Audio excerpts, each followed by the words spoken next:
Hemos hablado de los pastores, pero también hay otras realidades.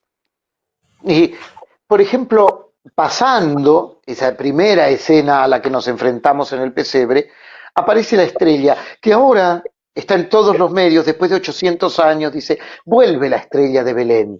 ¿Cómo es esto de la estrella de Belén? Me detengo un momento, hago un paréntesis. Mirá por dónde te ando llevando. Sí. A ver, hablar de la estrella, sin duda tenemos que hablar también de los magos porque pone en relación a los magos. La estrella es aquella realidad que guía a los tres reyes magos, que no fueron tres, que no eran reyes y que no eran magos. Entonces digo, no podemos hablar del tema de la estrella como un hecho histórico. Probablemente sí, hablan de que puede haber habido un fenómeno meteorológico extraño en esa época, probablemente. Ahora, de ahí a asociarlo con estos tres personajes es otra cuestión, porque insisto, en el relato de Mateo, que es el único del que habla de esto, solo Mateo habla de esto. ¿Y por qué no habla de esto Lucas? ¿Por qué no habla Juan? ¿Por qué no habla Marcos si hubiese sido histórico y tan importante? Estos son los criterios que se suelen usar en la Biblia para estudiar y para determinar la facticidad de un hecho, que es lo que se llama el testimonio de fuentes múltiples, que varios hablan de lo Ujú. mismo. Esto lo dejamos de un lado. Pero digo, solo Mateo habla de esto, pero relacionado con los magos. Por lo tanto, digo, eh, a ver, lo digo así un poco en bruto, no, como seguramente es horario de protección al menor, no hay niños, que no existieron los tres reyes magos, por lo tanto lo de la historia, lo de la estrella es un símbolo. Y el símbolo a que alude la estrella es el tema de la fe. La fe. Pero, lo interesante acá de nuevo, digo, tenemos que hacer el link con los tres reyes magos, es que los magos eran paganos. Porque, a ver, si leemos los evangelios, o mejor dicho, el evangelio de Mateo, cuando habla de esto, en ningún lugar se habla de que eran tres, ni los nombres, Melchor, Gaspar y Baltasar, ¿no? A ver, vamos al evangelio, no existe eso. Arranca Fue probablemente la en el siglo, tradición. tradición, siglo IX, apócrifos, digo, pero no son de los evangelios canónicos. Estos personajes, aparte, cuando se habla, digo, de magos, no era mago como Copperfield, sino que cuando se habla de estos personajes, eran evidentemente, primero, gente que venía de Oriente, y para el judío, Oriente, ¿qué es? Es todo lo que está más allá del río Jordán, es Oriente, es el extranjero, por lo tanto, digo, es el más allá de Persia, de la zona media vendrían, y en el lenguaje de los evangelios, a la gente que escuchaba, cuando hablaban de mago, asociaban a qué? A cierto tipo de sabio, astrólogo, médico, curandero, que sabía de cuestiones religiosas. O sea, digo, no tiene nada que ver con lo que hoy hablamos ni como rey ni como mago. Era un tipo, no existía, por supuesto, la división de ciencias que existe hoy en el siglo XXI. Por lo tanto, cuando se habla de mago, la idea es esta. Pero lo más importante de esta escena o de estos personajes es que los magos eran paganos. Para el judío, recordemos, ¿quién es pagano? Todo el que no es judío. Todo el que no es judío es pagano. Por lo tanto, de nuevo estamos en la misma sintonía que con la de los De los pastores. desplazados. Los desplazados. De afuera, excluidos. Los ajenos. Para los judíos solo se salvan los judíos. Y el que viene de Oriente, estos sabios son paganos. Esto es lo más importante. Esto es lo más importante. Y lo que está diciendo Lucas, fíjate, Víctor, esto hay que subrayarlo, lo que está diciendo Lucas es, ustedes, los judíos, los elegidos, no aceptaron al Mesías, porque recordemos que esto se escribe en el año 80, 90, ¿no? O sea, 50, Sí, sí, 60 sí. años después. Lo que le está diciendo aquí es, ustedes, los de esquina, no aceptaron el Mesías. En cambio, este grupo de paganos, que eran de una secta chilena, boliviana, sí lo aceptaron. Esto es lo que hay que subrayar. Los magos no eran tres tipos llenos de guita generosos que fueron a llevar. A ver, lo que está diciendo Mateo acá es cuidado.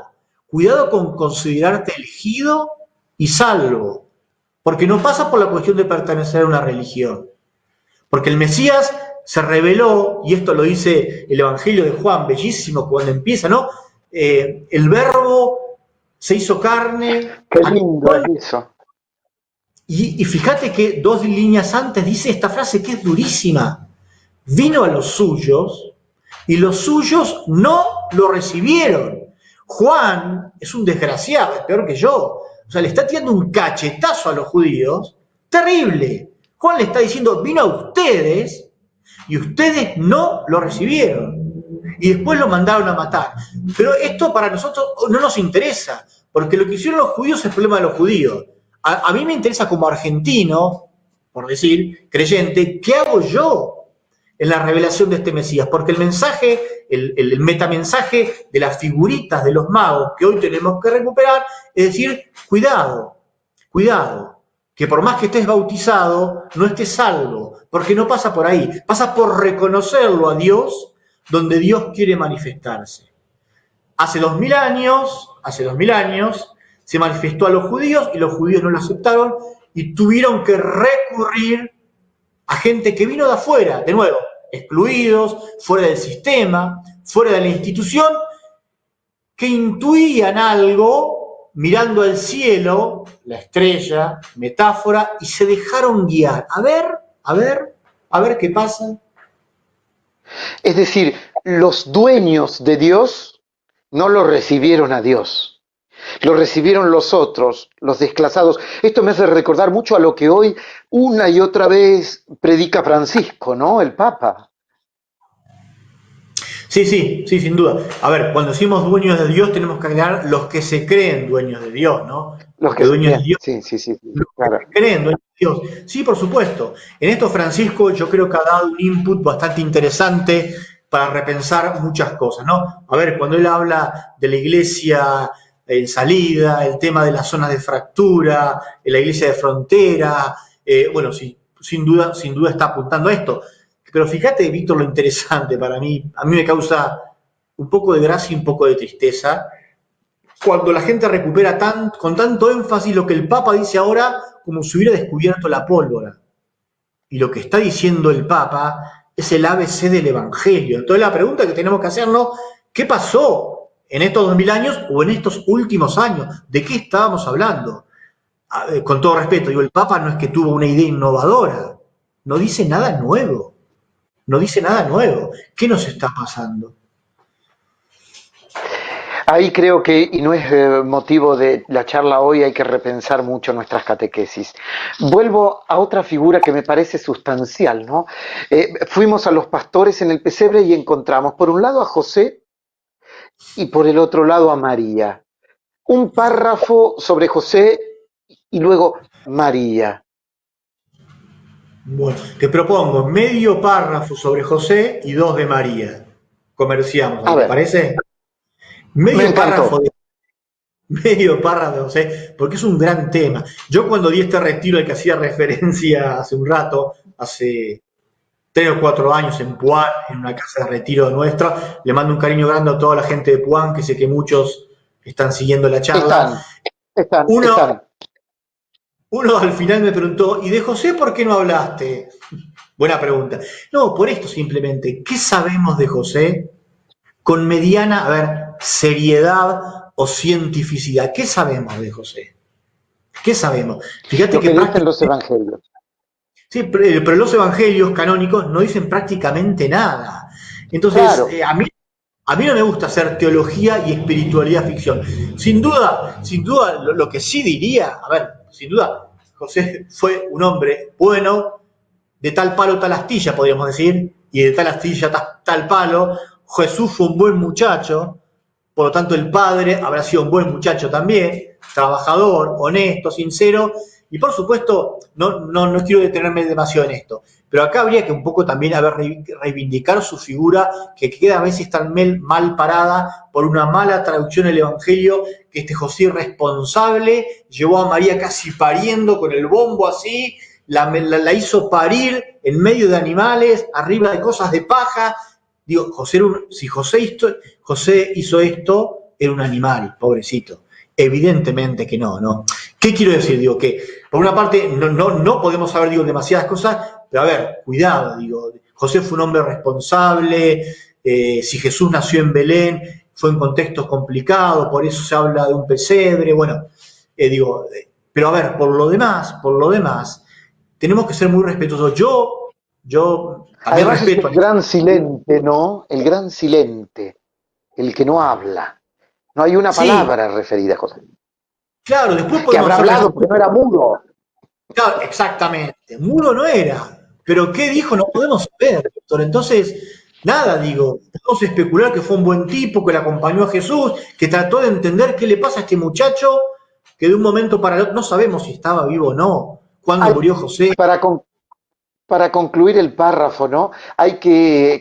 Está muy lindo lo que rescata Francisco ahora en el año de José que empieza, donde dice rescatar los personajes de segunda, ¿no? Esos que no son los personajes de primera línea, pero que en el mundo están permanentemente, tal vez sosteniéndolos en silencio y escondidos como los personajes de segunda y que ahora, dice Francisco, tanto han surgido ante esta catástrofe, ante esta pandemia, ¿no?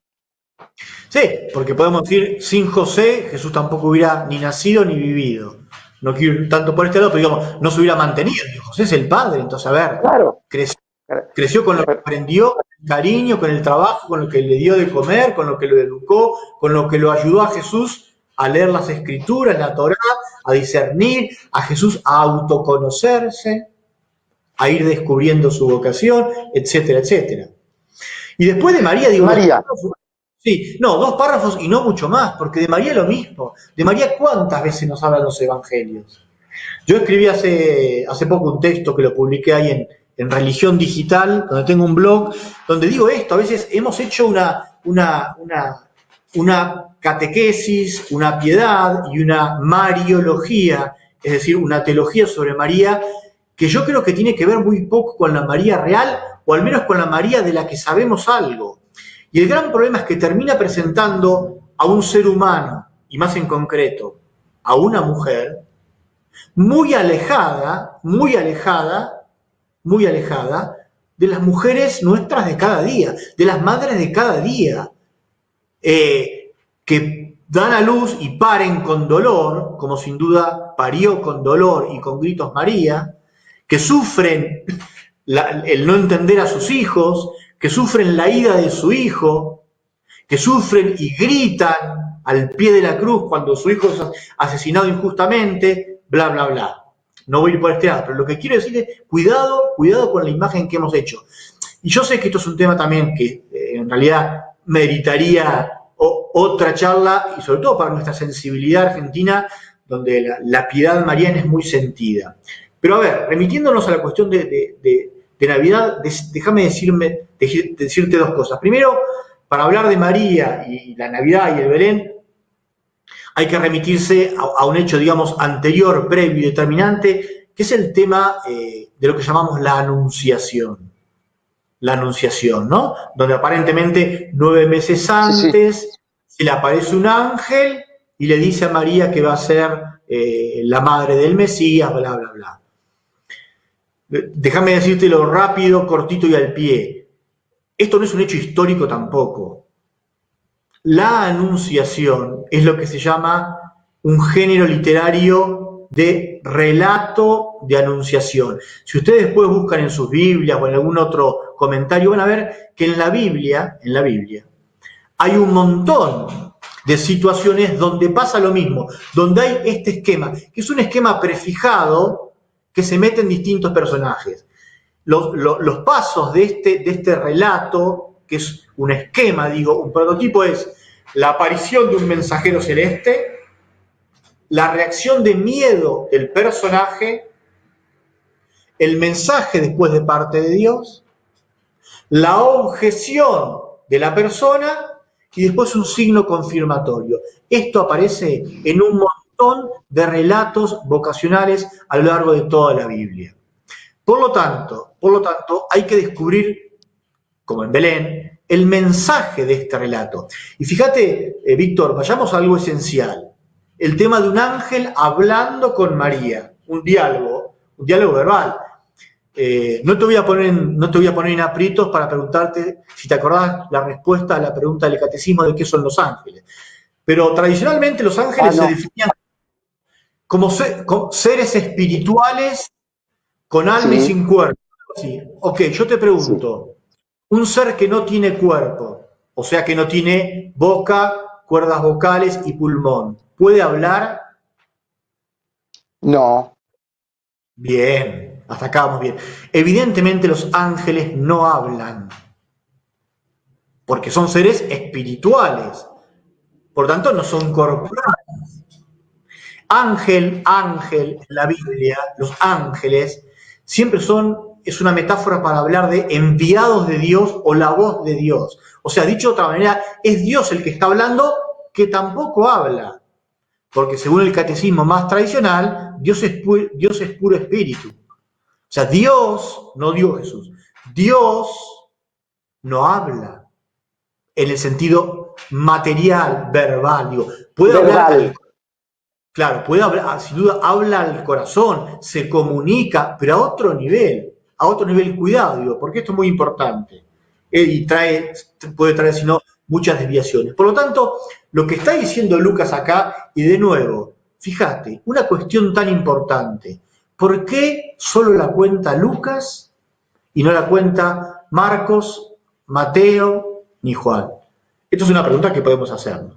Pero bueno, yendo más allá Eh, de eso, sí, Se diría que porque Lucas fue el que convivió más con María, ¿no? Es decir, el que se especializó más en María, ¿no? es una respuesta tradicional, piadosa, con poco fundamento Claro. científico. Ahora, vuelvo a la pregunta esta anterior, al párrafo anterior, Michael. Cuando vos decís los ángeles no hablan, qué sé yo, estamos hablando de lo que tradicionalmente se denominó mociones del espíritu, es decir, vivencias profundas e irrevocables de una verdad habladas al espíritu humano. Podríamos decirlo perfectamente así, llamarlo como quieras. Sí, sí, pero puede ser así. Ángel es mensajero de Para que al que Dios. nos escucha, para el que le escucha le quede claro el concepto, ¿no? El problema digo, no, déjame entonces iluminarlo con una nota a pie de página. El tema de estos ángeles hipostasiados, es decir, como personas, es propio de la concepción mística de la cual los evangelistas y Jesús formaron parte. ¿Qué quiere decir concepción mística en este sentido? Que se creía que existía un mundo superior, que es el mundo de lo divino, donde habita Dios y los ángeles, el mundo intermedio, que es el mundo de los seres humanos, y el mundo inferior o de los infiernos, donde habita el diablo, Satanás, y existen los espíritus buenos, que bajan del cielo, los ángeles, y existen los espíritus malos, los demonios, que suben del infierno. Y el hombre está tensionado entre estos dos espíritus. El gran problema, digo, yo respeto la piedad de otros, es cuando volvemos personas, hipostasiamos, esto quiere decir, al tema de los ángeles. Creo que hay que recuperar al ángel como este Dios que habla, quizás en la línea de lo que vos dijiste. Y acá recuperar sí, déjame terminar esto, lo que presenta el Sí. texto de Lucas, porque esto es muy interesante. Eh, es Dios que entra en diálogo con un ser humano, en este caso con María, y claro, la primera reacción, como decíamos al inicio, es el miedo. María se turbó. María se turbó a ver qué pasa, qué es esto. Y el ángel le dice también, no tengas miedo, María, tranqui, no tengas miedo, no tengas miedo a Dios.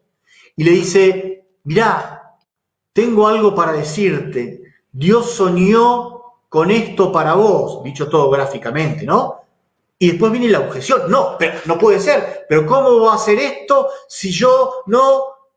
Y luego la confirmación, tranqui María, mira, acá hay un signo. Isabel, tu prima, tu tía, digo, que no era prima, tía ni nada, esta mujer, fíjate, bla, bla, bla. Bueno, este esquema se da en los relatos de la Biblia y te podría contar, no te lo voy a contar ahora porque ya son 11 menos 20, pero en mi vocación me pasó lo mismo, todo esto.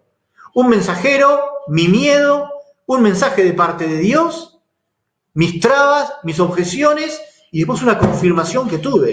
Lo mismo me pasó a mí. Además, qué lindo es ver a la María esta, que no es la dócil, ¿no es cierto? La que dice, ah, sí, sí, sí, sí, padrecito, sí, padrecito, sí, padrecito, ¿no? Este, el clásico, sino que le debate, ¿no? Es decir, como vos decías, entra en ese diálogo hasta en un, casi no te diría enfrentamiento, pero ¿cómo es Sí, esto? Explícame, yo no entiendo, no es sí, padrecito, sí, me voy, muy contentito. sí, sin duda, y podemos pensar que el Fiat de María es un Fiat que duró un montón de años, con un Fiat que algún día habrá dicho, a ver, ¿para qué le dije que sí? Y me arrepiento, y dudas. Porque fíjate, déjame subrayar un detalle que a mí me encanta de todo el relato de la Anunciación y que probablemente para mí es el único histórico. Yo cuando lo predico esto le pregunto a la gente, ¿cómo termina el relato de la Anunciación? Lucas, ¿cuál es la última frase? En general la gente, por supuesto, no tiene que saberlo de memoria, pero sí, El ángel me se vas a decir, alejó. bien. Y el ángel se alejó. Esto es genial. Esto es lo más interesante. Y esto es lo que seguramente podemos marcar como histórico. ¿Qué quiere decir, Víctor? Que todos, creo que todos en un momento de nuestra vida, quienes somos creyentes a la luz de Dios, hemos pensado qué queremos hacer con nuestra vida. Hemos tenido un discernimiento vocacional y en un momento tuvimos un poco de luz, dijimos, ok, va por acá. Como me pasó a Y el mí ángel se con el... alejó. Pero el ángel se alejó y después nunca más vuelve. En la vida de María, ¿qué estás diciendo Lucas acá, creo? Mirá, después la vida es en fe. María la tiene que parir también. Tiene que aprender qué significa ser madre del Mesías, quién es ella, qué pasa con Jesús, quién es este Yahvé, quién, o sea, María tiene que vive desde la fe. Entonces subrayemos esto, el ángel se alejó, se alejó. Y lo que le queda a María, la otra frase fundamental que pone Lucas en Belén es, y meditaba todo esto en su corazón. Lo guardaba, dice Lucas, y lo meditaba. O sea, que esto lo pone Lucas después de los pastores, ¿no? Y esto es muy Sí, histórico, aunque no haya sucedido ahí porque probablemente no había pastores, esta actitud sí es verdad. María, cuando contemplaba a Jesús, cuando contemplaba la obra de Dios en su vida propia y en la de su hijo, no entendía nada o entendía muy poco. Como vos y yo entendemos muy poco muchas veces de dónde está Dios, qué hace Dios, por qué esto. Entonces lo que se nos invita es la actitud de ver, guardar en el corazón, contemplar, masticar y animarnos a caminar con lo que vemos, a tientas, oscuras, como la fe con los magos, la estrella de Belén que va por la noche, o sea, por el claroscuro de la vida.